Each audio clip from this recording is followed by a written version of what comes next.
High friends, welcome to ಕಮನ್ ಲೋಕ. ಸ್ನೇಹಿತರೆ, ಇಂದು ನಾವು 60 ವರ್ಷ ಅಥವಾ ಅದಕ್ಕಿಂತ ಹೆಚ್ಚಿನ ವಯಸ್ಸಿನ ಪ್ರತಿಯೊಬ್ಬ ವ್ಯಕ್ತಿಗೂ ಬಹಳ ಮುಖ್ಯವಾದ ವಿಷಯದ ಬಗ್ಗೆ ಮಾತನಾಡಲಿದ್ದೇವೆ. ನೀವು ಸಹ ಆಗಾಗ್ಗೆ ಯಾವುದೇ ಕಾರಣವಿಲ್ಲದೆ ಆಯಾಸವನ್ನು ಅನುಭವಿಸುತ್ತೀರಾ? ನಂತರ ದೇಹವು ತಿನ್ನಲು ಕುಡಿಯಲು ಸಹಕರಿಸೋದಿಲ್ಲ, ಅಥವಾ ಮೊದಲಿನ ಶಕ್ತಿ ಈಗ ಉಳಿದಿಲ್ಲ ಎಂದಾದರೆ ಇಂದಿನ ಈ ವಿಡಿಯೋ ನಿಮಗೆ ವರದಾನಕ್ಕಿಂತ ಕಡಿಮೆ ಇಲ್ಲ. ಏಕೆಂದರೆ ನಾವು 9 ಅಭ್ಯಾಸಗಳನ್ನು ಹೇಳಲಿದ್ದೇವೆ. ಅದನ್ನು ನೀವು ನಿಮ್ಮ ದಿನಚರಿಯಲ್ಲಿ ಸೇರಿಸಿದರೆ ದೇಹದ ದೌರ್ಬಲ್ಯವು ದೂರವಾಗುತ್ತದೆ ಮತ್ತು ಜೀವನದಲ್ಲಿ ಹೊಸ ಶಕ್ತಿಯ ಸಂಚಾರವಾಗುತ್ತದೆ. ಹಾಗಾಗಿ ಸ್ನೇಹಿತರೆ, ವಿಡಿಯೋವನ್ನು ಕೊನೆಯವರೆಗೂ ನೋಡಿ. 60 ವರ್ಷ ವಯಸ್ಸು ಅಡಚಣೆಯಲ್ಲ, ಆದರೆ ಒಂದು ಹೊಸ ತಿರುವು. ಇದು ದೇಹದಲ್ಲಿ ನಿಧಾನವಾಗಿ ಬದಲಾವಣೆಗಳು ಬರಲು ಪ್ರಾರಂಭಿಸುವ ಸಮಯ. ಮೊದಲಿನಂತೆ ಬಲವಾಗಿರೋದಿಲ್ಲ. ಸ್ನಾಯುಗಳಲ್ಲಿ ನೋವು ಮತ್ತು ಬಿಗಿತ ಹೆಚ್ಚಾಗಲು ಪ್ರಾರಂಭಿಸುತ್ತದೆ. ನಿದ್ರೆ ಕಡಿಮೆಯಾಗಲು ಪ್ರಾರಂಭಿಸುತ್ತದೆ ಮತ್ತು ಜೀರ್ಣಕ್ರಿಯೆಯು ದುರ್ಬಲಗೊಳ್ಳಲು ಪ್ರಾರಂಭಿಸುತ್ತದೆ. ಆದರೆ ನೆನಪಿಡಿ, ಇವೆಲ್ಲವೂ ವಯಸ್ಸಿನ ಸೋಲಲ್ಲ, ಆದರೆ ನಮ್ಮ ಜೀವನ ಶೈಲಿಯ ಅಭ್ಯಾಸಗಳ ಫಲಿತಾಂಶವಾಗಿದೆ. ಈ ಹಂತದಲ್ಲಿ ನಾವು ಕೆಲವು ಸರಿಯಾದ ಮತ್ತು ಸರಳ ಅಭ್ಯಾಸಗಳನ್ನು ಅಳವಡಿಸಿಕೊಂಡ್ರೆ ದೇಹವು ಮತ್ತೆ ಚುರುಕಾಗಿ ಮತ್ತು ಮನಸ್ಸು ಮೊದಲಿನಂತೆ ಸಂತೋಷವಾಗಿರಬಹುದು. ದೌರ್ಬಲ್ಯವನ್ನು ರೋಗವೆಂದು ಪರಿಗಣಿಸುವ ಬದಲು ಅದನ್ನು ಸುಧಾರಣೆಯ ಎಚ್ಚರಿಕೆ ಎಂದು ಅರ್ಥ ಮಾಡಿಕೊಳ್ಳಿ. ಏಕೆಂದರೆ ಸರಿಯಾದ ದಿಕ್ಕಿನಲ್ಲಿ ತೆಗೆದುಕೊಂಡ 9 ಸಣ್ಣ ಹೆಜ್ಜೆಗಳು ಜೀವನದಲ್ಲಿ ದೊಡ್ಡ ಬದಲಾವಣೆಯನ್ನು ತರಬಹುದು. 60 ವರ್ಷದ ನಂತರ ನೀವು ಅಳವಡಿಸಿಕೊಂಡ್ರೆ ಆಲಸ್ಯ ಮತ್ತು ದೌರ್ಬಲ್ಯವು ಶಾಶ್ವತವಾಗಿ ವಿದಾಯ ಹೇಳುವ 9 ಅಭ್ಯಾಸಗಳನ್ನು ತಿಳ್ಕೊಳ್ಳೋಣ. ವಯಸ್ಸು ಹೆಚ್ಚಾಗಿದೆ, ಆದರೆ ಉತ್ಸಾಹ ಅದೇ ಇದೆ ಎಂದು ನೀವು ಭಾವಿಸುವಿರಿ. 1. ಸೂರ್ಯನ ಮೊದಲ ಕಿರಣಗಳೊಂದಿಗೆ ದಿನವನ್ನು ಪ್ರಾರಂಭಿಸಿ. ಸ್ನೇಹಿತರೆ, ಬೆಳಿಗ್ಗೆ ಬೇಗನೆ ಏಳೋದು ಕೇವಲ ಉತ್ತಮ ಅಭ್ಯಾಸವಲ್ಲ, ಆದರೆ ಇದು ನಮ್ಮ ದೇಹಕ್ಕೆ ನೈಸರ್ಗಿಕ ಔಷಧಿಯಂತೆ ಕೆಲಸ ಮಾಡುತ್ತದೆ. 60 ವರ್ಷದ ನಂತರ ದೇಹದಲ್ಲಿ ವಿಟಮಿನ್ ಡಿ ಕೊರತೆ ಹೆಚ್ಚಾಗಲು ಪ್ರಾರಂಭಿಸಿದಾಗ ಸೂರ್ಯನ ಬೆಳಕು ಈ ಕೊರತೆಯನ್ನು ಪೂರೈಸಲು ಅಗ್ಗದ ಮತ್ತು ಪರಿಣಾಮಕಾರಿ ಮಾರ್ಗವಾಗಿದೆ. ಈ ಅಭ್ಯಾಸ ಏಕೆ ಮುಖ್ಯ ಎಂದು ಯೋಚಿಸಿ. ಏಕೆಂದರೆ ಬೆಳಗಿನ ಸೌಮ್ಯವಾದ ಸೂರ್ಯನ ಬೆಳಕು ದೇಹಕ್ಕೆ ವಿಟಮಿನ್ ಡಿ ನೀಡುತ್ತದೆ, ಮೂಳೆಗಳನ್ನು ಬಲಪಡಿಸುತ್ತದೆ ಮತ್ತು ಕೀಲು ನೋವನ್ನು ಕಡಿಮೆ ಮಾಡುತ್ತದೆ. ಇದರೊಂದಿಗೆ ಇದು ರಕ್ತ ಪರಿಚಲನೆಯನ್ನು ಸುಧಾರಿಸುತ್ತದೆ. ಇದರಿಂದಾಗಿ ಹೃದಯ ಮತ್ತು ಮೆದುಳು ಎರಡೂ ಸಕ್ರಿಯವಾಗ್ತವೆ.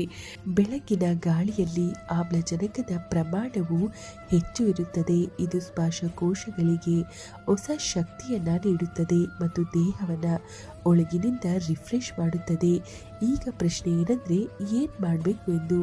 ಪ್ರತಿದಿನ ಬೆಳಿಗ್ಗೆ 5:30 ರಿಂದ 6:30 ನಡುವೆ ಏಳಲು ಪ್ರಯತ್ನಿಸಿ. ಸ್ವಲ್ಪ ಹೊರಗೆ ನಡೆಯಿರಿ. 15 ರಿಂದ 20 ನಿಮಿಷಗಳ ಕಾಲ ಬಿಸಿಲಿನಲ್ಲಿ ಇರಿ ಅಥವಾ ಲಘು ಸ್ಟ್ರೆಚಿಂಗ್ ಮಾಡಿ. ಈ ಸಮಯದಲ್ಲಿ ಮೊಬೈಲ್ ಅಥವಾ ಟಿವಿಯಿಂದ ದೂರವಿರಿ ಮತ್ತು ಪ್ರಕೃತಿಯ ಶಾಂತಿಯನ್ನು ಮಾತ್ರ ಅನುಭವಿಸಿ ನೋಡಿ. ಈ ಕೆಲವು ಕ್ಷಣಗಳು ನಿಮ್ಮ ದೇಹಕ್ಕೆ ಮಾತ್ರವಲ್ಲದೆ ನಿಮ್ಮ ಮನಸ್ಸಿಗೂ ಹೊಸ ಶಕ್ತಿಯನ್ನು ತುಂಬುತ್ತವೆ. 2. ಬೆಳಿಗ್ಗೆ ಯೋಗ ಮತ್ತು ಪ್ರಾಣಾಯಾಮವನ್ನು ನಿಮ್ಮ ದಿನಚರಿಯ ಭಾಗವಾಗಿಸಿ. ಸ್ನೇಹಿತರೆ, ಯೋಗವು ಕೇವಲ ದೇಹವನ್ನು ಬಗ್ಗಿಸುವ ಮತ್ತು ತಿರುಗಿಸುವ ವ್ಯಾಯಾಮವಲ್ಲ, ಆದರೆ ಇದು ಒಳಗಿರುವ ಸೂಕ್ತ ಜೀವನ ಶಕ್ತಿಯನ್ನು ಜಾಗೃತಗೊಳಿಸುವ ಸಾಧನೆಯಾಗಿದೆ. 60 ವರ್ಷದ ನಂತರ ಕೀಲುಗಳಲ್ಲಿ ನೋವು ಮತ್ತು ದೇಹದಲ್ಲಿ ಬಿಗಿತವನ್ನು ಅನುಭವಿಸಲು ಪ್ರಾರಂಭಿಸಿದಾಗ ಯೋಗವು ದೇಹವನ್ನು ಮತ್ತೆ ಹೊಂದಿಕೊಳ್ಳುವ ಸಕ್ರಿಯ ಮತ್ತು ಶಕ್ತಿಯುತವಾಗಿಸುವ ಸಾಧನವಾಗಿದೆ. ಈಗ ಅದರ ಪ್ರಯೋಜನಗಳ ಬಗ್ಗೆ ತಿಳಿಯೋಣ. ಪ್ರಾಣಾಯಾಮದಿಂದ ಮನಸ್ಸು ಶಾಂತವಾಗುತ್ತದೆ, ಒತ್ತಡ ಕಡಿಮೆಯಾಗುತ್ತದೆ ಮತ್ತು ನಿದ್ರೆಯ ಗುಣಮಟ್ಟ ಸುಧಾರಿಸುತ್ತದೆ. ಅದೇ ಸಮಯದಲ್ಲಿ ಸೂರ್ಯ ನಮಸ್ಕಾರದಂತಹ ಆಸನಗಳು ಮೂಳೆಗಳನ್ನು ಬಲಪಡಿಸುತ್ತವೆ ಮತ್ತು ಸ್ನಾಯುಗಳಿಗೆ ಹೊಸ ಜೀವವನ್ನು ನೀಡುತ್ತವೆ. ಯೋಗದಿಂದ ದೇಹದಲ್ಲಿ ಆಮ್ಲಜನಕದ ಪರಿಚಲನೆ ಹೆಚ್ಚಾಗುತ್ತದೆ. ಇದರಿಂದ ಆಯಾಸ ಮತ್ತು ದೌರ್ಬಲ್ಯ ನಿಧಾನವಾಗಿ ಕಣ್ಮರೆಯಾಗಲು ಪ್ರಾರಂಭಿಸುತ್ತದೆ. ಈಗ ಕೆಲವು ಸಣ್ಣ ಸಲಹೆಗಳು. ಪ್ರತಿದಿನ ಕನಿಷ್ಠ 20 ರಿಂದ 30 ನಿಮಿಷಗಳ ಕಾಲ ಯೋಗಕ್ಕೆ ನೀಡಿ. ಇದನ್ನು ಎಂದಿಗೂ ಊಟ ಮಾಡಿದ ತಕ್ಷಣ ಮಾಡಬೇಡಿ, ಆದರೆ ಖಾಲಿ ಹೊಟ್ಟೆಯಲ್ಲಿ ಬೆಳಿಗ್ಗೆ ಮಾಡೋದು ಹೆಚ್ಚು ಪ್ರಯೋಜನಕಾರಿ. ಮತ್ತು ಅನುಭವಿ ಯೋಗ ಶಿಕ್ಷಕರ ಸಲಹೆಯನ್ನು ತೆಗೆದುಕೊಳ್ಳಿ, ಏಕೆಂದರೆ ಸರಿಯಾದ ರೀತಿಯಲ್ಲಿ ಮಾಡಿದ ಯೋಗವು ನಿಜವಾದ ಪವಾಡಗಳನ್ನು ತೋರಿಸುತ್ತದೆ. 3.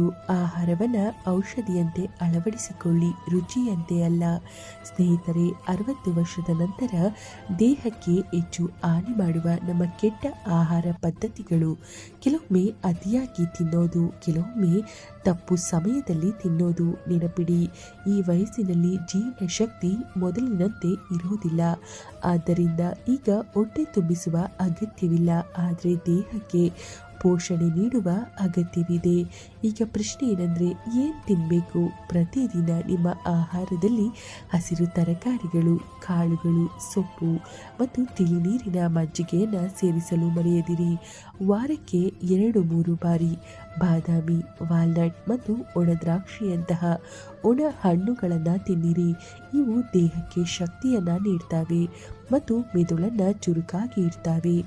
ಆಹಾರದಲ್ಲಿ ಬೆಲ್ಲ, ತುಳಸಿ, ಶುಂಠಿ ಮತ್ತು ನಿಂಬೆಯಂತಹ ನೈಸರ್ಗಿಕ ಪದಾರ್ಥಗಳನ್ನು ಬಳಸಿ. ಇವು ರುಚಿಯನ್ನು ಹೆಚ್ಚಿಸೋದಲ್ಲದೆ ದೇಹದ ರೋಗ ನಿರೋಧಕ ಶಕ್ತಿಯನ್ನು ಬಲಪಡಿಸ್ತವೆ.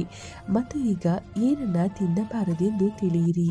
ಹೆಚ್ಚು ಎಣ್ಣೆ, ಉಪ್ಪು ಮತ್ತು ಸಕ್ಕರೆ ಇರುವ ಆಹಾರಗಳು ದೇಹಕ್ಕೆ ಹೊರೆಯಾಗ್ತವೆ. ತಡರಾತ್ರಿ ಭಾರಿ ಊಟ ಮಾಡೋದು ಅಥವಾ ಪದೇ ಪದೇ ಚಹಾ, ಕಾಫಿ ಕುಡಿಯುವ ಅಭ್ಯಾಸವು ಹಾನಿಕಾರಕವಾಗಿದೆ. 4. ಪ್ರತಿದಿನ ಸಾಕಷ್ಟು ನೀರು ಮತ್ತು ಗಿಡಮೂಲಿಕೆ ಪಾನೀಯಗಳನ್ನು ಕುಡಿಯಿರಿ. ಸ್ನೇಹಿತರೆ, 60 ವರ್ಷದ ನಂತರ ಆಯಾಸ ಮತ್ತು ದೌರ್ಬಲ್ಯಕ್ಕೆ ಅತಿ ದೊಡ್ಡ ಗುಪ್ತ ಕಾರಣವೇನೆಂದರೆ ದೇಹದಲ್ಲಿ ನೀರಿನ ಕೊರತೆ.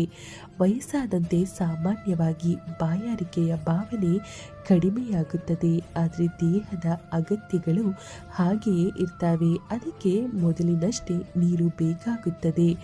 ದಿನಕ್ಕೆ ಕನಿಷ್ಠ 8 ರಿಂದ 10 ಗ್ಲಾಸ್ ನೀರು ಕುಡಿಯಿರಿ. ಬೆಳಗ್ಗೆ ಎದ್ದ ತಕ್ಷಣ ಖಾಲಿ ಹೊಟ್ಟೆಯಲ್ಲಿ ಬೆಚ್ಚಗಿನ ನೀರು ಕುಡಿಯೋದು ಬಹಳ ಪ್ರಯೋಜನಕಾರಿ. ಬೇಕಿದ್ರೆ ಅದಕ್ಕೆ ಸ್ವಲ್ಪ ನಿಂಬೆಹಣ್ಣು ಸೇರಿಸಿ ಅಥವಾ ವಾರದಲ್ಲಿ ಕೆಲವು ದಿನ ತ್ರಿಫಲ ನೀರನ್ನು ಕುಡಿಯಿರಿ.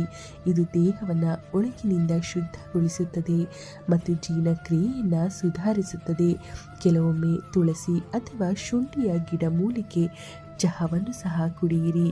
ಇದು ರುಚಿಯನ್ನು ಹೆಚ್ಚಿಸೋದಲ್ಲದೆ ರೋಗ ನಿರೋಧಕ ಶಕ್ತಿಯನ್ನು ಬಲಪಡಿಸುತ್ತದೆ.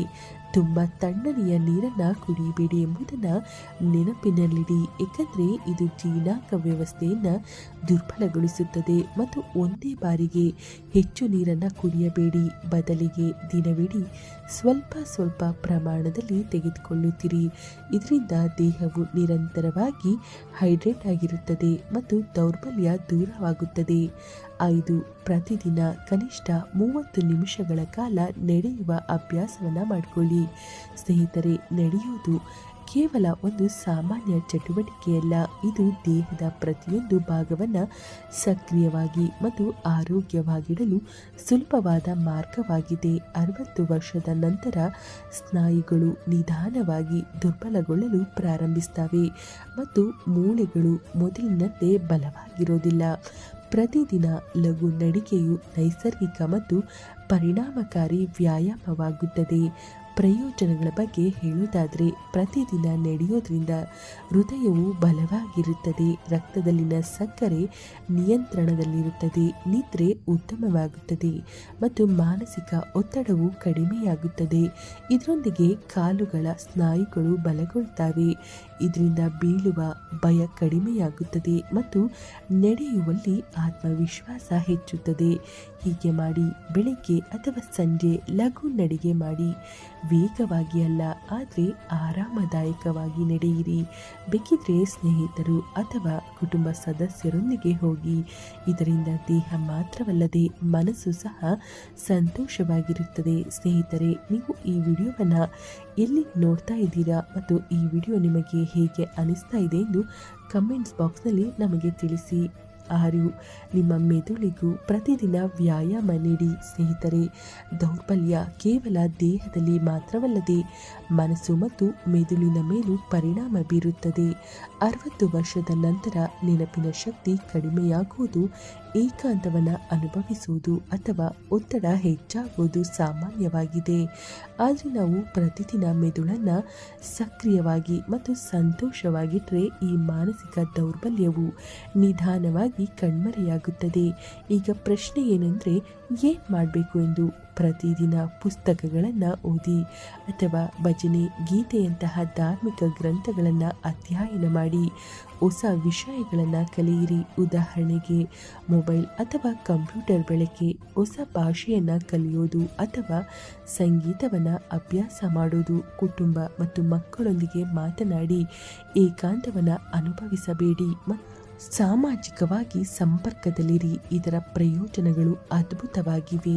ಮೆದುಳು ಯಾವಾಗಲೂ ಸಕ್ರಿಯವಾಗಿರುತ್ತದೆ, ಒತ್ತಡ ಮತ್ತು ಖಿನ್ನತೆಯಿಂದ ರಕ್ಷಣೆ ಸಿಗುತ್ತದೆ ಮತ್ತು ಸಕಾರಾತ್ಮಕ ಚಿಂತನೆಯು ದೇಹದಲ್ಲಿ ಹೊಸ ಶಕ್ತಿಯನ್ನು ತುಂಬುತ್ತದೆ. 7. ನಿದ್ರೆಗೆ ಯಾವಾಗಲೂ ಆದ್ಯತೆ ನೀಡಿ, ಏಕೆಂದರೆ ನಿದ್ರೆಯೇ ನಿಜವಾದ ಔಷಧಿಯಾಗಿದೆ. ಸ್ನೇಹಿತರೆ, ವೃದ್ಧಾಪ್ಯದಲ್ಲಿ ಜನರು ಸಾಮಾನ್ಯವಾಗಿ ಈಗ ನಿದ್ರೆ ಎಲ್ಲಿ ಬರುತ್ತಿದೆ ಎಂದು ಹೇಳ್ತಾರೆ. ಆದರೆ ಸತ್ಯವೇನೆಂದರೆ, ಜೀವನ ಶೈಲಿ ಸರಿಯಾಗಿದ್ದರೆ 60 ವರ್ಷ ವಯಸ್ಸಿನಲ್ಲಿಯೂ 7 ಗಂಟೆಗಳ ಆಳವಾದ ಮತ್ತು ಆರಾಮದಾಯಕ ನಿದ್ರೆಯನ್ನು ಪಡೆಯಬಹುದು. ನಿದ್ರೆಯು ದೇಹವು ತನ್ನನ್ನು ತಾನೇ ಸರಿಪಡಿಸಿಕೊಳ್ಳುವ ಮತ್ತು ಒಳಗಿನಿಂದ ಹೊಸ ಶಕ್ತಿಯನ್ನು ಉತ್ಪಾದಿಸುವ ಸಮಯವಾಗಿದೆ. ಈಗ ಏನು ಮಾಡಬೇಕು ಎಂದು ಹೇಳೋದಾದರೆ, ರಾತ್ರಿ ಬೇಗ ಮಲಗಲು ಪ್ರಯತ್ನಿಸಿ. ಮಲಗುವ ಮೊದಲು ಮೊಬೈಲ್ ಅಥವಾ ಟಿವಿಯಿಂದ ದೂರವಿರಿ. ಸ್ವಲ್ಪ ಬೆಚ್ಚಗಿನ ಹಾಲು ಕುಡಿಯೋದು ಪ್ರಯೋಜನಕಾರಿ. ದಿನವಿಡೀ ಇರುವ ಒತ್ತಡ ಮತ್ತು ಚಿಂತೆಯನ್ನು ಬಿಟ್ಟು ಮನಸ್ಸನ್ನು ಶಾಂತಗೊಳಿಸಿ ಮತ್ತು ಏನು ಮಾಡಬಾರ್ದೆಂದು ತಿಳಿಯಿರಿ. ಊಟ ಮಾಡಿದ ತಕ್ಷಣ ಮಲಗೋದನ್ನು ತಪ್ಪಿಸಿ. ನಿದ್ರಾಜನಕ ಔಷಧಿಗಳ ಮೇಲೆ ನಿರಂತರವಾಗಿ ಅವಲಂಬಿತರಾಗಬೇಡಿ. ಕೋಣೆಯಲ್ಲಿ ಮೊಬೈಲ್ ಅಥವಾ ಪ್ರಕಾಶಮಾನವಾದ ಬೆಳಕನ್ನು ಇಡಬೇಡಿ. ಇದರ ಪ್ರಯೋಜನಗಳು ನೇರವಾಗಿ ಗೋಚರಿಸುತ್ತವೆ. ಇಡೀ ದೇಹವು ತಾಜಾ ಮತ್ತು ಸಕ್ರಿಯವಾಗಿ ಅನುಭವಿಸುತ್ತದೆ. ಆಯಾಸ, ದೌರ್ಬಲ್ಯ ಮತ್ತು ಕಿರಿಕಿರಿ ಕಣ್ಮರೆಯಾಗುತ್ತದೆ ಮತ್ತು ದೇಹದ ಎಲ್ಲ ಅಂಗಗಳು ಉತ್ತಮವಾಗಿ ಕಾರ್ಯನಿರ್ವಹಿಸಲು ಪ್ರಾರಂಭಿಸುತ್ತವೆ. 8. ಸಮಾಜ ಮತ್ತು ಕುಟುಂಬದೊಂದಿಗೆ ಸಂಪರ್ಕದಲ್ಲಿರಿ. ಏಕಾಂತವು ವೃದ್ಧಾಪ್ಯದಲ್ಲಿ ದೊಡ್ಡ ದೌರ್ಬಲ್ಯವಾಗಬಹುದು, ಆದರೆ ನೀವು ಕುಟುಂಬ ಮತ್ತು ಸಮಾಜದೊಂದಿಗೆ ಸಮಯ ಕಳೆದರೆ ಮನಸ್ಸಿನಲ್ಲಿ ಹೊಸ ಶಕ್ತಿ ಮತ್ತು ಉತ್ಸಾಹ ಹುಟ್ಟುತ್ತದೆ. ದೇವಸ್ಥಾನಕ್ಕೆ ಹೋಗಿ, ಸೇವಾ ಕಾರ್ಯಗಳನ್ನು ಮಾಡಿ, ಮಕ್ಕಳು ಮತ್ತು ಮೊಮ್ಮಕ್ಕಳೊಂದಿಗೆ ಮಾತನಾಡಿ. ಪ್ರತಿದಿನ ಏನಾದರೂ ಒಳ್ಳೆಯದನ್ನು ಮಾಡುವ ಅಭ್ಯಾಸವು ಆತ್ಮವಿಶ್ವಾಸವನ್ನು ಹೆಚ್ಚಿಸುತ್ತದೆ ಮತ್ತು ಮನಸ್ಸನ್ನು ಸಂತೋಷವಾಗಿರಿಸುತ್ತದೆ. 9. ಪ್ರತಿದಿನ ಕೃತಜ್ಞತೆ ಸಲ್ಲಿಸಿ.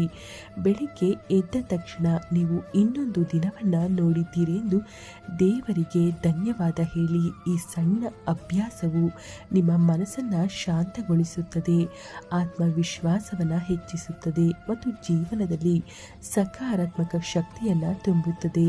ಸ್ನೇಹಿತರೆ, ನೆನಪಿಡಿ, 60ನೇ ವಯಸ್ಸು ದೇಹದ ದೌರ್ಬಲ್ಯವಲ್ಲ, ಆದರೆ ಅನುಭವ, ಶಿಸ್ತು ಮತ್ತು ಸರಿಯಾದ ಅಭ್ಯಾಸಗಳು ಬೇಕಾಗ್ತವೆ.